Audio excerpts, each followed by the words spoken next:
Hi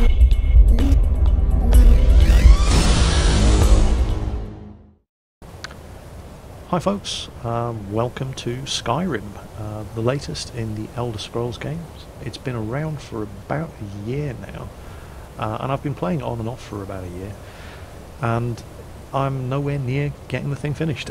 It is an absolutely huge game. I honestly feel that I have barely scratched the surface of all the things that there are to do in this game. I've advanced several of the major quest lines along to their logical conclusions. I've done the Thieves Guild quests. It's not strictly true. I'm still not a full member of the Thieves Guild, but I'm working on it. And here I am in my main character, Callie, level 49. Mostly, I suppose you could call her a rogue. She's very, very sneaky. She's very good at picking locks. Not too bad at picking pockets. Absolutely lethal with a bow, and pretty damn good with a one-handed weapon and shield. She's wearing the Nightingale armor set, which you get from one of the Thieves Guild quest lines. And those of you who've played Skyrim will be able to tell just from looking that I am running some fairly substantial mods that have changed the way the game looks.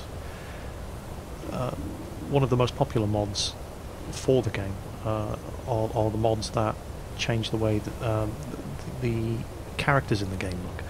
This is the Ump Female Body Mod, along with all sorts of different cosmetic mods that change the faces and the hairstyles and the cosmetics of the various characters and the equipment that they wear.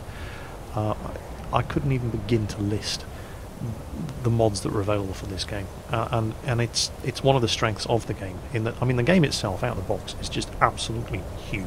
It's an open world, high fantasy adventure game. There are dungeons, there are quests, there are all sorts of factions, you name it, it's all there in the game. But then the community took over and started adding stuff to it. And I will, depending on the reception that this video gets, I may go into greater detail about the various different mods available for Skyrim. Because there are thousands, absolutely thousands. If there's anything that you do not like about the game, I can guarantee that there is a mod out there to change it. And for example, just straight away, if you look at the headgear that Callie is wearing, one of the things, and you got this in City Heroes and games like that as well, where people would load the game up and start playing, and they would spend hours on the character creation screen, just tweaking the character to get it to look the way that they wanted. Skyrim is no different, and there are mods available to give you enhanced tools for creating a character. Just one look at her face and her hairstyle. For anybody who's played the game before will instantly know that that is not a standard looking character. And you spend so long creating the perfect face for your character, and then you put a helmet on and you can't see the face anymore, which is a real pain in the arse for me. So one of the mods that I was... oh, there we go, I've idled too long.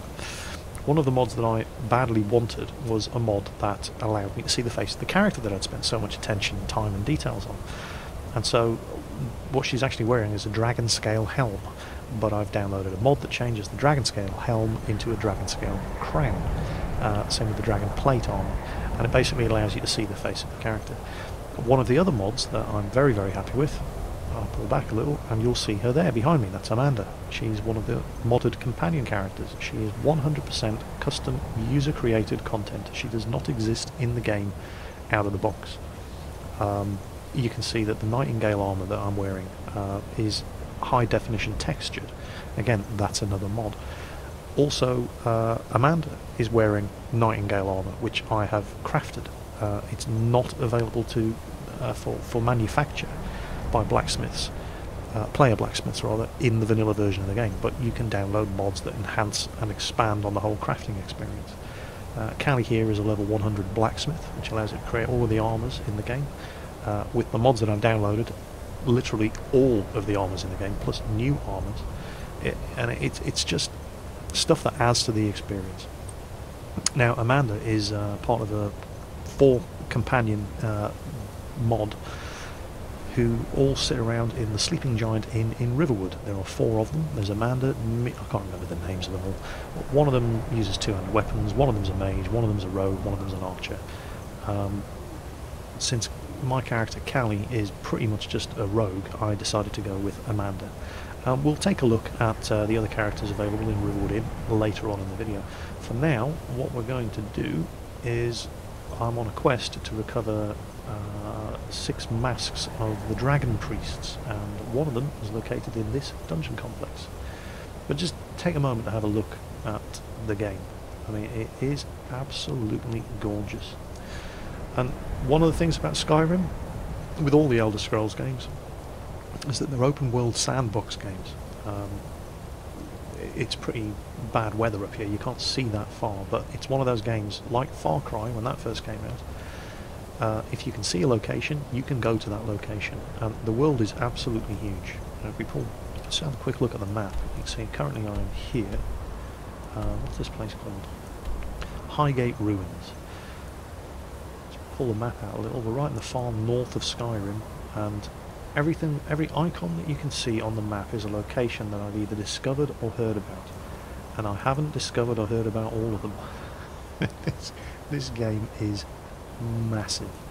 You can spend months playing this game and not see everything, and not do everything, and then play it again using a different character with a different skill set, and the game will play differently. I haven't really dabbled with magic much on Callie, but you can absolutely play through the game as a mage. There's alteration, conjuration, destruction, restoration, illusion, all different kinds of types of magic that you can use and master. Callie is very much a sneaky, one-handed, backstabbing, archery, lock-picking kind of character. She's a rogue, basically. You could play it as a straightforward warrior, you could play it as a mage, you can go ahead as I did, or you can play as a sort of hybrid between any of the various different styles. The game is all about how you want to play it, and if you can't play it the way you want to play it, there is a mod out there somewhere that will allow you to go ahead and do what you want to do. I have gone with the kind of mods that basically don't really change the core game that much, but enhance and expand upon it. You can, if you wish, have all of your characters running around looking like something out of the porn version of Conan the Barbarian, if you wish. In fact, I can give you a quick example. As a blacksmith, I'm able to create dragon scale and dragon plate armour, and I have a set of dragon scale. It's light armour, very good, some of the best armour in the game. And I have downloaded mods that enhance the female body to make them look more feminine, that enhance the female face. Anybody who's played the game without mods, looking at these two characters, I mean, look at them, will tell you straight away that these are heavily modded. The eyes, the shape of the face, the skin textures, the hairstyles, everything heavily modded. Even just the way they stand and their idle animations. You can take it a step further if you wish, and I've had a look at some of the mods that basically turn this thing into Kingdom of Porn, and I didn't really like them. But we're talking about, and even what I'm about to show you is kind of restrained compared to some of the mods that are available for the game. But here is the skimpy version of the Dragon Scale armor. And there you go. You can have all the women in the game running around looking like that. And it's amusing for a while, and then I just found it really, I felt really self-conscious. In fact, the lighting there is not so good. It's turn around. Yeah, staring at that ass all day, I just felt really self-conscious. So I've gone with a slightly more realistic look to the game, if you like. And if you can absolutely run around with all of your characters looking like they've just come out of Tier Online, wearing armour that consists of nothing more than a G-string and a cupless bra. If that's the way you want to play the game, you absolutely can do that. For myself, yeah, I just found it a little tacky, and I prefer this. I mean, look at that. That is spectacular. Just the whole idle animation, the posture, the face and hairstyle, all of this 100% community created, custom content.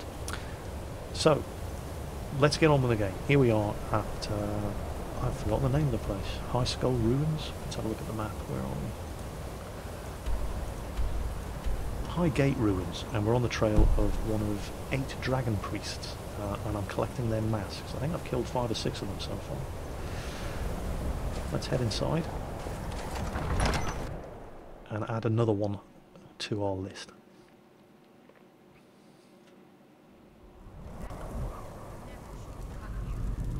Now, one of the other mods that I've downloaded and installed enhances the lighting and the flame and smoke effects. And have a look at that.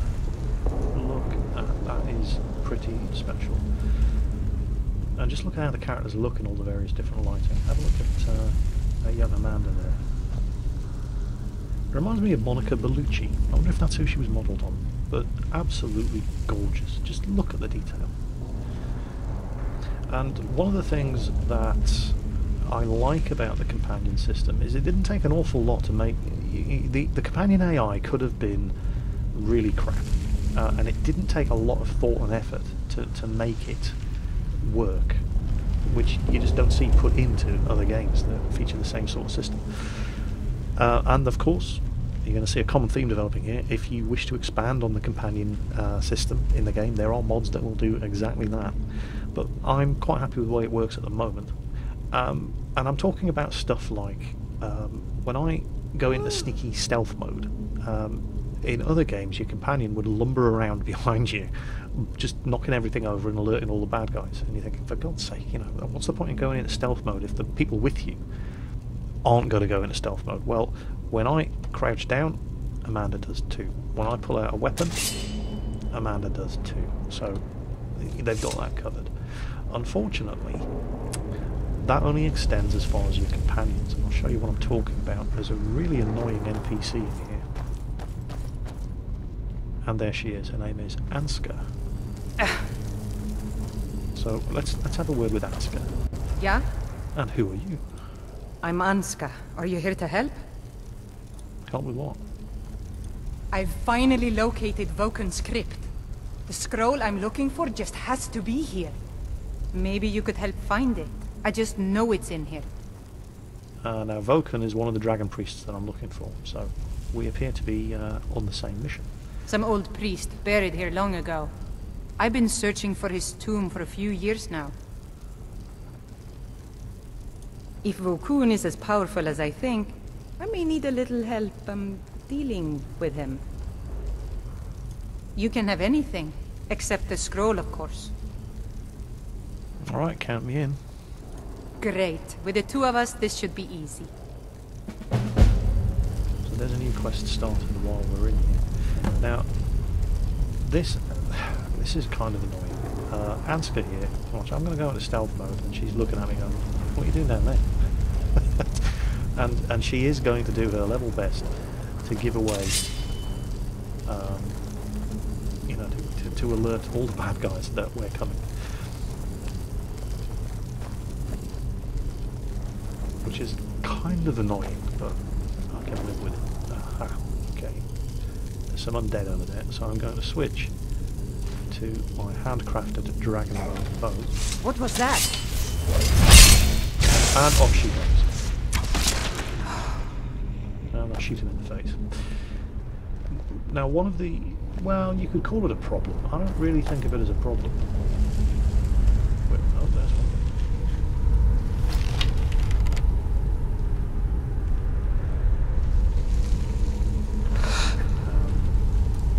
Be careful. I'm sure there's another one of them in here somewhere. Yep, there you go.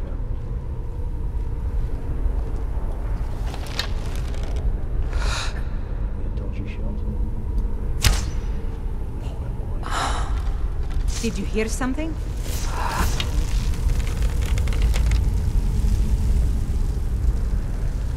Right, she's off.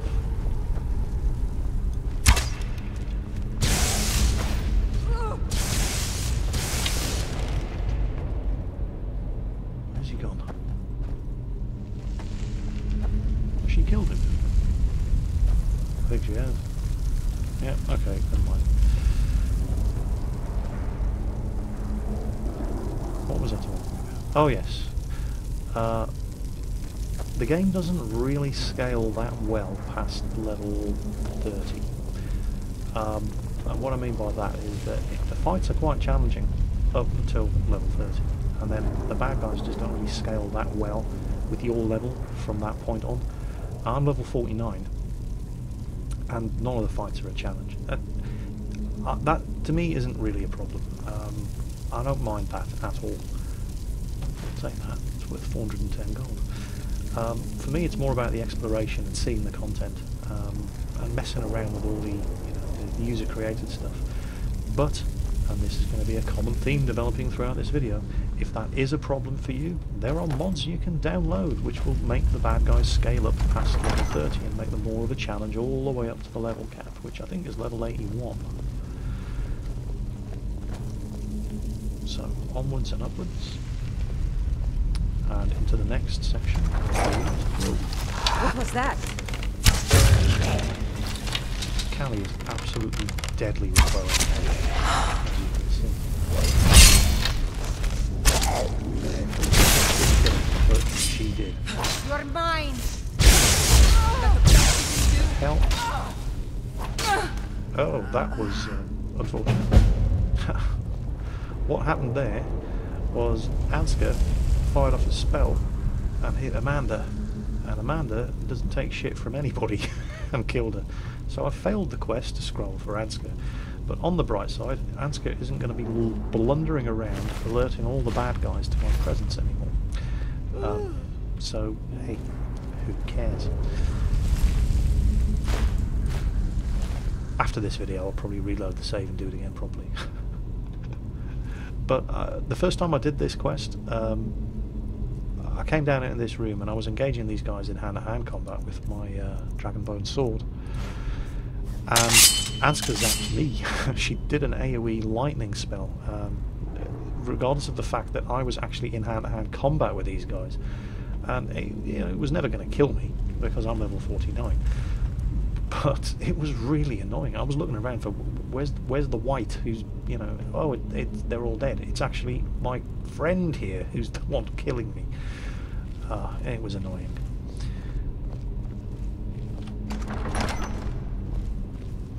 But at least now I don't have... Oh, crap. Oh! That's a trapdoor. It's a pressure plate. They're quite recognisable if you're looking for them. And that could have hurt quite nastily. Getting that in the face. Luckily, spotted it in time. If you're wondering about my lousy frame rate, by the way, it's purely because I'm running Bandicam at the same time. And Bandicam compresses on the fly, so it does use up quite a bit of your processor. Normally the game runs a lot more smoothly than this. But don't forget, I am also running with enhanced textures and enhanced lighting and all sorts of stuff that does give a bit of a performance hit. Normally, it's absolutely fine. It's purely because I'm recording. But occasionally you're going to see a bit of a jerk and a little bit of a screen slowdown. Right, so we have a puzzle. Now we have to open this trapdoor in order to get down to the next part of the dungeon. And there's always a clue. You can see various levers scattered around the place. So there's a lever there with a snake symbol, and up here, and there we go, there's the solution. So it's eagle, fish, fox, and then snake. And there's fox, there's snake. So eagle and fish must be up here. There's fish, there's eagle. So this is the first one we need to throw. And then we'll do fish. And then back downstairs. What's next? Fox and snake. So fox. Now if we've done this in the right order, it should open the trapdoor and allow us to go down the stairs to the next part of the dungeon. Back into stealth mode. Don't know what's waiting. I want to try to get a power kill. You'll see what I mean when it happens. It's a very, very nice animation. And into the next section of the dungeon.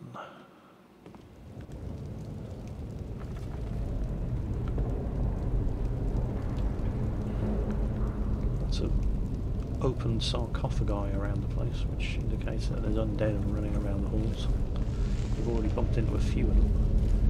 Now that guy... I've seen this before. Yep, he was just waiting to jump out at us as we went past. Walking past would have woken him up, and he lumbers out and starts trying to eat your brains, because, you know, that's what the undead do.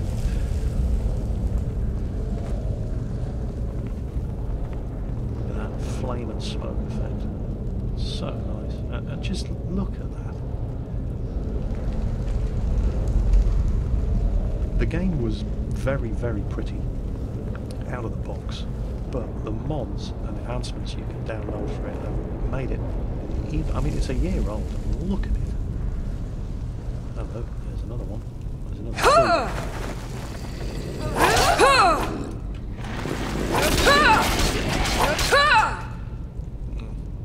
That was a bit messy. Anything useful on it? I'm not picking up most of the loot. Huh? I think I'm in love, you know, look at that. Just the idle animations are amazing. Yeah, I don't pick... Ooh, hello. Trapdoor. Let's jump over that. Kill that thing. Yeah, I don't pick up most of the loot. Unless it's worth at least 300 gold, I tend to just ignore it.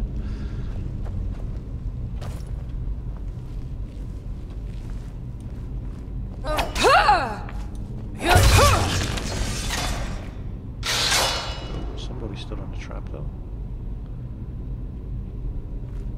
Ah, no it wasn't. His sword went flying and activated the pressure plate. So let's not stand on that. Let's see if we can get into the chest from here. We can. Elven Greatsword, 470 gold, yeah, I'll take that.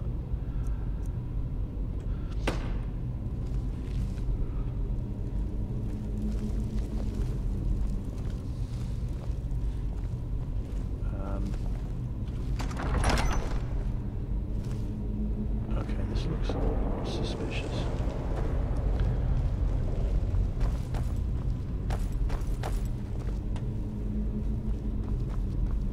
What's behind the door? Oh, well, I did mention that Callie was a bit of a rogue. Here's the lock-picking minigame. And basically you rotate the pick and then... Oh, that was fairly easy. Basically it's an adept lock, and I'm an adept locksmith, so they're easier for me to do. You can end up going through a lot of lockpicks playing this game, trying to get some of these locks open, and even I have problems with master level locks, but my lockpicking isn't quite at 100 yet. I think it's about 92, 93, something like that. Let's have a fight.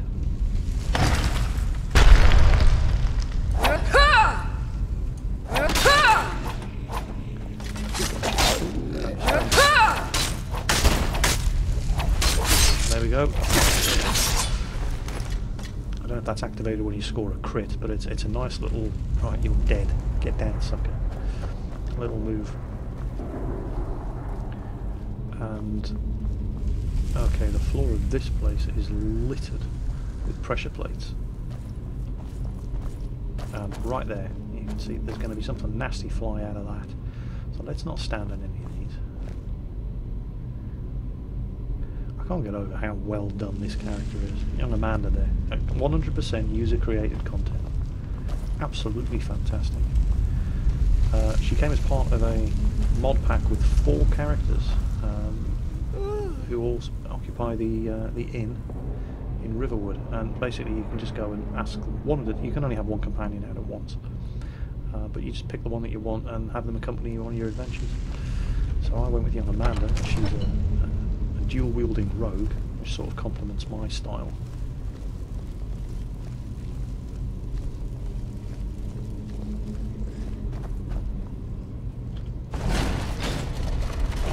Uh-oh.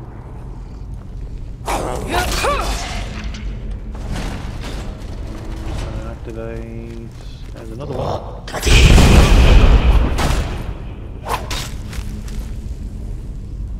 Block. There we go. black soul gem. Ebony war axe, that's worth a few bob. I'll take all of that. And he was guarding the final window. Yep, the one that opens the door. And that leads us on to... Is there anything useful here? Elven helmet? Nah. Oh, that's worth a fair amount of cash. Yep, fine. That will do. Vulcan's throne room. Now I was talking about scaling. And when you get to certain skill levels and certain levels, this guy is effectively the last boss, if you like, of this dungeon. And just watch how easy this is.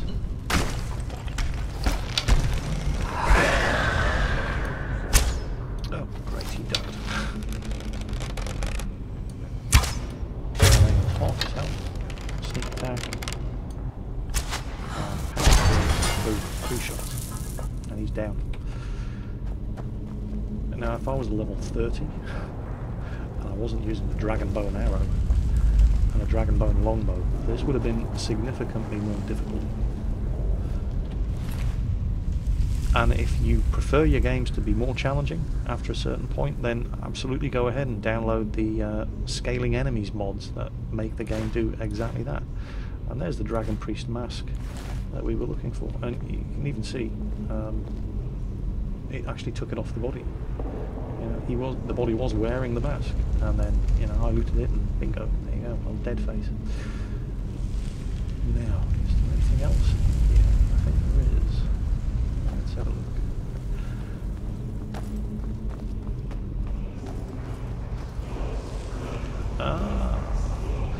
One of the chest, through the chest. Yeah, that's worth a thing. I'll take that, and I'll take that. One of the other things about the game, with the main plot of the game, is these things, words of power, which activate various abilities. And as you are the chosen one, only you can actually learn these things. Power learn, storm call. Okay, just put my weapon away. Encourage Amanda to do the same. And open up the magic menu. You didn't see me use any of them in this version, well, in this little run through, but there you go. It's basically a lightning, call lightning shout. These are all shouts. That's part of the hook of the main plot of the game, and the ones in white are the ones that I've already learned and unlocked. There's a trick, however. You can learn the words, but you can't actually unlock the power behind the words unless you have a dragon soul. And to get a dragon soul, you have to kill dragons and absorb their souls. So, yeah.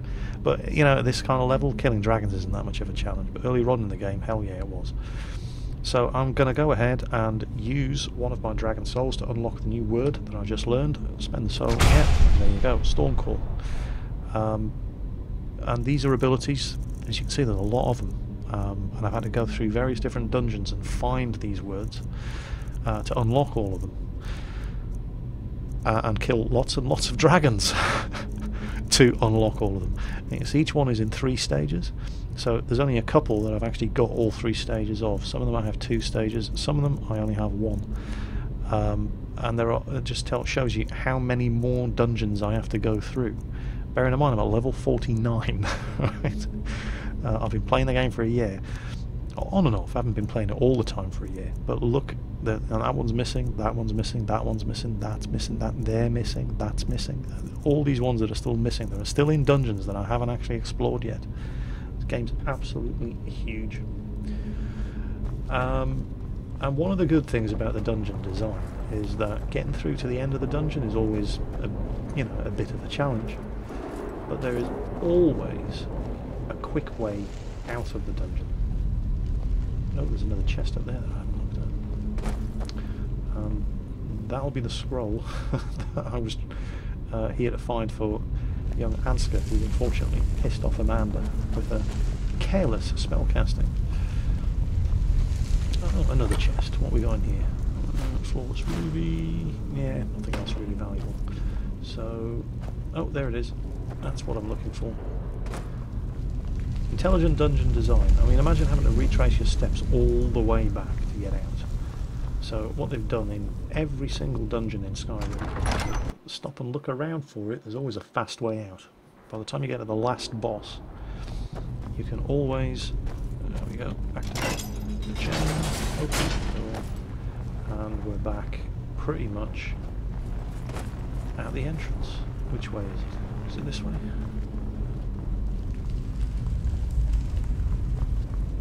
Yep, I think it is. And back to the world. So that was a quick dungeon run in Skyrim. The game is absolutely massive. I'm probably gonna... Oh, hello. Who killed that fox?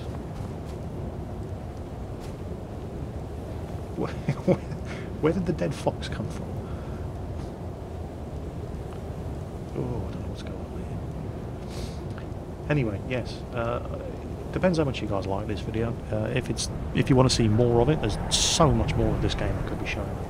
And I can highly recommend you get it. I mean, if it's the sort of thing that you want to while away your hours on, and I do mean hours and days and weeks and months of gameplay, and if you get sick of what's in the game, mod it.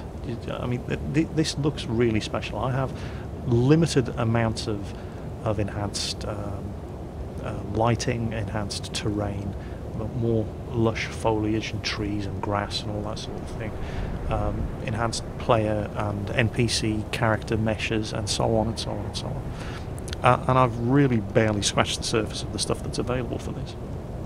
You can turn it into Lord of the Rings if you want. There's just so much to see in the game that you could be doing. You could be messing around with it for years, and that's what keeps the game going. It's the user-created content. The game itself is a year old, but there's just so much more, and they do release downloadable content for it, not as much as other franchises do, but there's so much content that they put into these DLC packs. There's been 2 released that I'm aware of. There's Dawnguard, which I've just got, but I haven't played any of that content yet, and Hearthfire, which wasn't really well, it was stuff to play with rather than stuff to do. Hearthfire introduced new housing, actually an estate that you could buy and build, and I do mean build. When you get the estate, it's just a patch of bare-arsed land with nothing on it, and you have to build the whole estate from the ground up. Stables, bedrooms, cellars, absolutely everything. That's worth a look, and I've spent days just playing around with Hearthfire. You can adopt children. There's so just crazy the amount of stuff that they've thrown in. And then Dawnguard is the new expansion where there's a bunch of vampires trying to destroy the sun, and the Dawnguard are a group of vampire hunters who are out to stop them. And that's the next bit of content that I'm going to be playing. So I hope you enjoyed that quick look. Quick. When did I ever show you anything quickly? I hope you enjoyed that quick look at Skyrim. So much more to see, so much more stuff that I'd like to show you. If you would like to see more, then by all means let me know in the comments, and I'll see what I can do. There are other games that I want to introduce you to, some new ones, more like World of Tanks, for example, that my channel is more famous for showing. There are other games like that I've been playing recently that I'm very excited about. One called War Thunder. I don't know if any of you World of Tanks players watching this have heard of War Thunder. If you haven't, I think you're going to be hearing about it very soon. A very, very good global beta test. A lot like World of Tanks, or a lot like what people wish World of Tanks, World of Warplanes and World of Warships could be. But more on that in a future video. As always, take care out there, and I'll catch you next time.